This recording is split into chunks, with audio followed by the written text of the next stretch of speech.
नमस्कार दोस्तों। आज मैं आपको एक कहानी सुनाऊंगा। कहानी एक नमक हराम की। जी हां, एक ऐसा नमक हराम जिसने सत्ता के लिए और पैसे के लिए दोस्तों को धोखा दिया, साथियों को धोखा दिया, जनता को धोखा दिया, पूरे शहर को धोखा दिया, अपने गुरु को धोखा दिया। ऐसा कोई रिश्ता, ऐसा कोई संबंध इस व्यक्ति का बचा नहीं जिसको इसने ठगा ना हो। इस व्यक्ति के बारे में कहा जाता है कि ऐसा कोई सगा नहीं जिसको इसने ठगा नहीं। जी हां, नमक हराम। एक ऐसा नमक हराम जिसने सत्ता और पैसे के लालच में देश की सेना के शौर्य तक के ऊपर सवाल उठा दिए।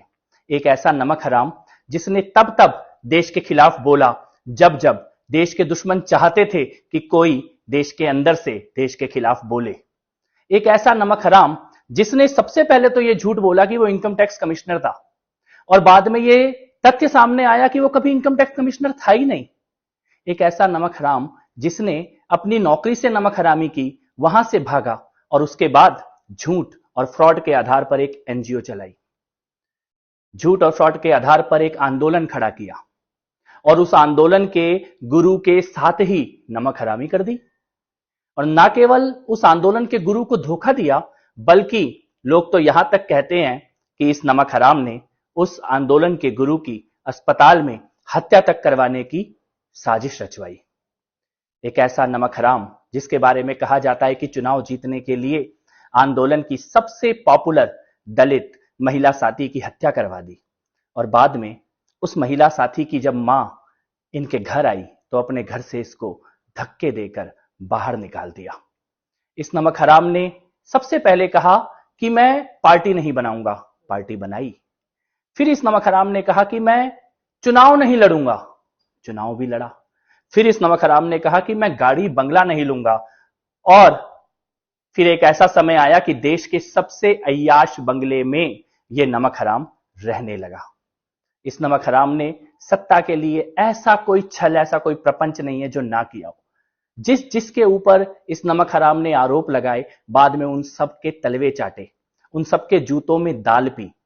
जिसको इसने कहा कि मैं इनसे लड़ने के लिए आया हूं, बाद में उन सबके हाथ मिला के खड़ा हो गया और देश से ही लड़ने लग गया, धर्म से ही लड़ने लग गया। इस नमक हराम की कहानी यहीं खत्म नहीं होती है। इसने टिकटों को बेचने का धंधा शुरू कर दिया।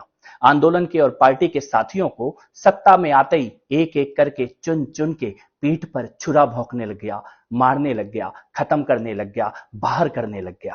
इस नमक हराम ने काले धन का, हवाला का एक ऐसा नेटवर्क खड़ा किया और शराब की दलाली के धंधे में कूद पड़ा। लेकिन यह इस नमक हराम की सबसे बड़ी गलती साबित हुई। यह नमक हराम फंस गया। इसके दो सबसे मजबूत साथी जो शराब की दलाली में, हवाला में और काले धन में इसका साथ देते थे, वो पकड़े गए और जेल चले गए। अब इस नमक हराम को डर लग रहा है कि यह भी जेल जाएगा। जेल जाने के डर से यह नमक हराम फड़फड़ा रहा है, बिलबिला रहा है, कुछ भी बक रहा है, अनाप शनाप, किसी भी तरह से जेल जाने से बच जाऊं, कुछ ना कुछ ऐसी आग लगा दूं कि मैं निकल जाऊं, बच जाऊं। लेकिन कानून का फंदा इस नमक हराम के गले पर कस चुका है। अब ये बचने वाला नहीं है। क्या आप जानते हैं इस नमक हराम को? कौन है ये नमक हराम?